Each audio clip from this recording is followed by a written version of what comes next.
नमस्ते दोस्तों। ऐसा लगता है जैसे कल ही की बात हो जब हम सब कोविड-19 पैंडेमिक से जूझ रहे थे। एक ऐसा समय जिसने हमारी रेजिलियंस को परखा और हमारी जिंदगी को बदल कर रख दिया। आज हम खुद को एक और वायरल आउटब्रेक की खबरों का सामना करते हुए पाते हैं। इस बार चाइना से ह्यूमन मेटाप्न्यूमोवायरस या HMPV के मामलों में आई तेजी ने पूरी दुनिया में चिंता और अनिश्चितता पैदा कर दी है। इस सेशन में हमारा मकसद है HMPV की हकीकत पर प्रकाश डालना, फैक्ट और फिक्शन को अलग करना और आपको सही और विश्वसनीय जानकारी प्रदान करना। हम इस वायरस, इसके संभावित खतरों और खुद को और अपने प्रियजनों की सुरक्षा के लिए उठाए जा सकने वाले कदमों के बारे में विस्तार से जानेंगे। हमारा लक्ष्य आपको इस नई चुनौती से जिम्मेदारी से निपटने के लिए नॉलेज से लैस करना है, बिना किसी अनावश्यक घबराहट के।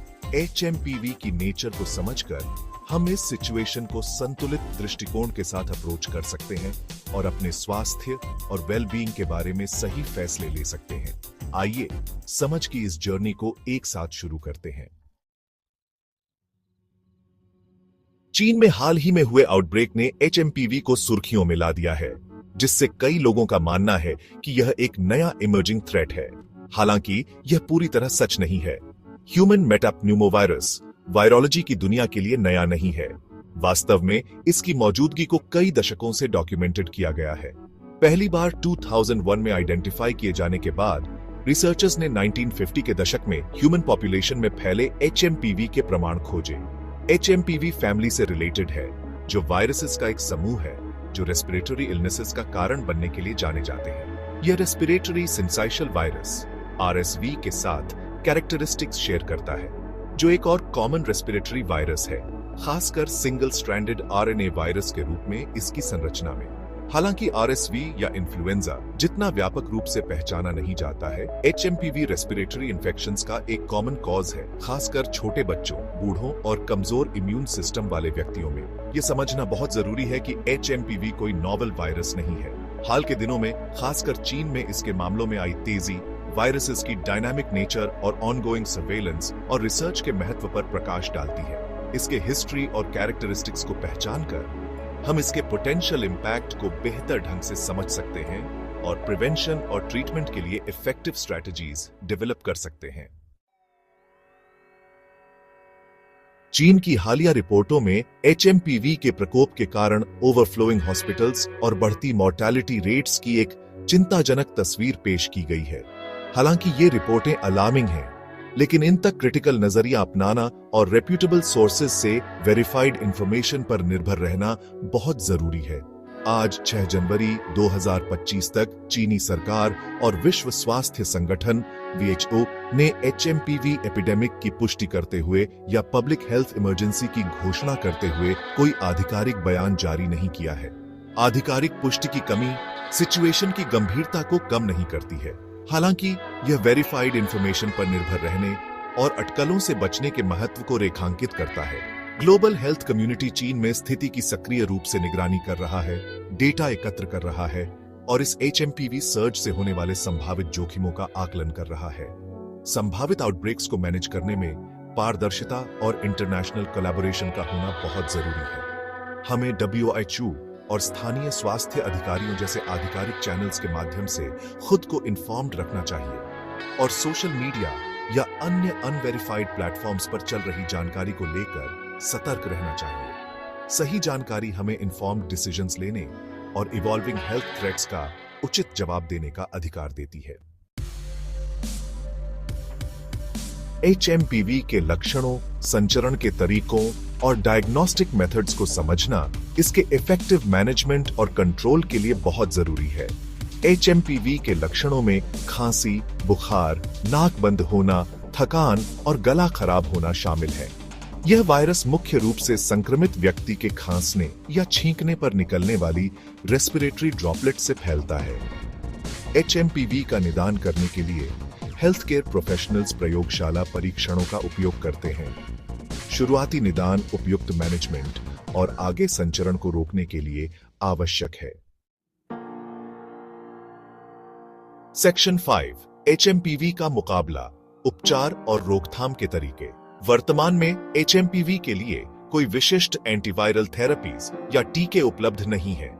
उपचार लक्षणों से राहत दिलाने और शरीर की नेचुरल हीलिंग प्रोसेस का समर्थन करने पर केंद्रित है। आराम और हाइड्रेशन महत्वपूर्ण है।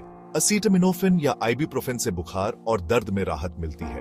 हाथ धोना, श्वसन शिष्टाचार और सतहों की सफाई से एचएमपीवी संक्रमण के जोखिम को कम किया जा सकता है।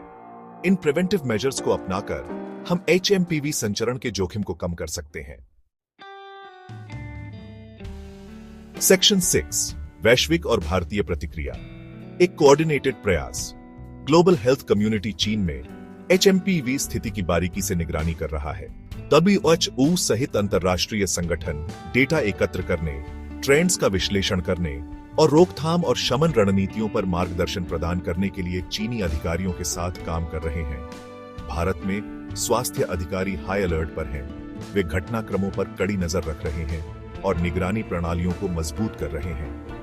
भारत सरकार ने व्यापक संचरण को रोकने के लिए अर्ली डिटेक्शन, संदिग्ध मामलों को अलग करने और संपर्क अनुरेखण के महत्व पर जोर दिया है।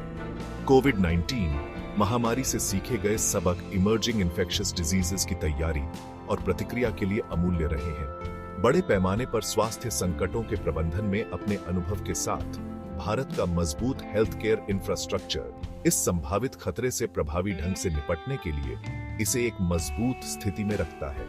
राष्ट्रीय और अंतर्राष्ट्रीय स्वास्थ्य एजेंसियों के कोऑर्डिनेटेड एफर्ट्स, बढ़ती पब्लिक अवेयरनेस और प्रिवेंटिव मेजर्स के पालन के साथ इस एचएमपीवी सर्ज के प्रभाव को कम करने में महत्वपूर्ण भूमिका निभाएंगे। सेक्शन 7 एचएमपीवी बनाम कोविड-19। एक तुलनात्मक विश्लेषण। एचएमपीवी के उद्भव ने अनिवार्य रूप से कोविड-19 महामारी से तुलना की है, जिसकी वैश्विक स्वास्थ्य पर एक लंबी परछाई बनी हुई है। जबकि दोनों रेस्पिरेटरी वायरसेस हैं जो गंभीर बीमारी का कारण बन सकते हैं, उनके संचरण, गंभीरता और उपलब्ध काउंटर मेजर्स में कई महत्वपूर्ण अंतर हैं। संचरण। दोनों वायरस रेस्पिरेटरी ड्रॉपलेट्स के माध्यम से फैलते हैं, लेकिन कोविड-19 अपनी उच्च संक्रामकता के लिए जाना जाता है, खासकर ओमिक्रॉन वेरिएंट, जो दुनिया भर में तेजी से फैल गया। गंभीरता। जबकि दोनों वायरस हल्के से गंभीर बीमारी का कारण बन सकते हैं, कोविड-19 में मृत्यु दर अधिक होती है, खासकर बड़े वयस्कों और अंतर्निहित स्वास्थ्य स्थितियों वाले लोगों में। Counter measures. कोविड-19 के लिए प्रभावी टीके और एंटीवायरल उपचार विकसित किए गए हैं और विश्व स्तर पर तैनात किए गए हैं, जिससे बीमारी की गंभीरता और प्रसार में काफी कमी आई है। वर्तमान में एचएमपीवी के लिए ऐसा कोई विशिष्ट उपचार या टीके उपलब्ध नहीं है। यह ध्यान रखना महत्वपूर्ण है कि जहां एचएमपीवी वर्तमान में कोविड-19 के समान स्तर के खतरे का कारण नहीं बनता है, यह हमारी इंटरकनेक्टेडनेस और संक्रामक रोगों की अप्रत्याशित प्रकृति की कड़ी याद दिलाता है। सेक्शन 8 शांत रहने का आह्वान। हमारे दर्शकों के लिए व्यावहारिक सलाह। जैसे जैसे हम इस विकसित होती स्थिति से गुजरते हैं, शांत रहना और अनावश्यक घबराहट से बचना बहुत महत्वपूर्ण है। डर के आगे घुटने टेकने के बजाय हम अपने स्वास्थ्य और तंदुरुस्ती की सुरक्षा के लिए प्रैक्टिकल स्टेप्स पर ध्यान केंद्रित करके खुद को सशक्त बना सकते हैं। जानकारी प्राप्त करते रहें। अपडेट और मार्गदर्शन के लिए WHO, स्थानीय स्वास्थ्य अधिकारियों और प्रतिष्ठित चिकित्सा संस्थानों जैसे विश्वसनीय सूचना स्रोतों पर भरोसा करें। निवारक उपायों का अभ्यास करें। हाथों की सफाई, श्वसन शिष्टाचार और सफाई और कीटाणु शोधन प्रथाओं का पूरी लगन से पालन करते रहें। जरूरत पड़ने पर चिकित्सा सहायता लें। यदि आपको सांस लेने में गंभीर लक्षण है, तो तुरंत चिकित्सा सहायता लें। टीका लगवाएं। सुनिश्चित करें कि आप अपने टीकाकरण पर अप टू डेट हैं, जिसमें फ्लू शॉट भी शामिल है, क्योंकि इससे अन्य सांस की बीमारियों के जोखिम को कम करने में मदद मिल सकती है। सूचित रहकर, निवारक उपायों को अपनाकर और जरूरत पड़ने पर समय पर चिकित्सा सहायता लेकर हम इस एचएमपीवी वृद्धि को जिम्मेदारी से नेविगेट कर सकते हैं और अपनी और अपने समुदायों की रक्षा कर सकते हैं।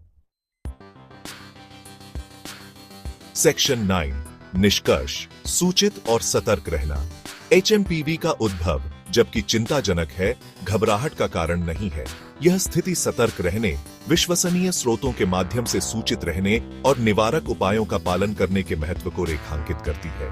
याद रखें, हम पहले भी स्वास्थ्य चुनौतियों का सामना कर चुके हैं और साथ मिलकर काम करके और वैज्ञानिक सबूतों पर भरोसा करके हम इस चुनौती से भी पार पा सकते हैं। आज हमारे साथ जुड़ने के लिए धन्यवाद। याद रखें, ज्ञान ही शक्ति है और सूचित रहकर हम अपने और अपने प्रियजनों के लिए जिम्मेदारी से निर्णय ले सकते हैं।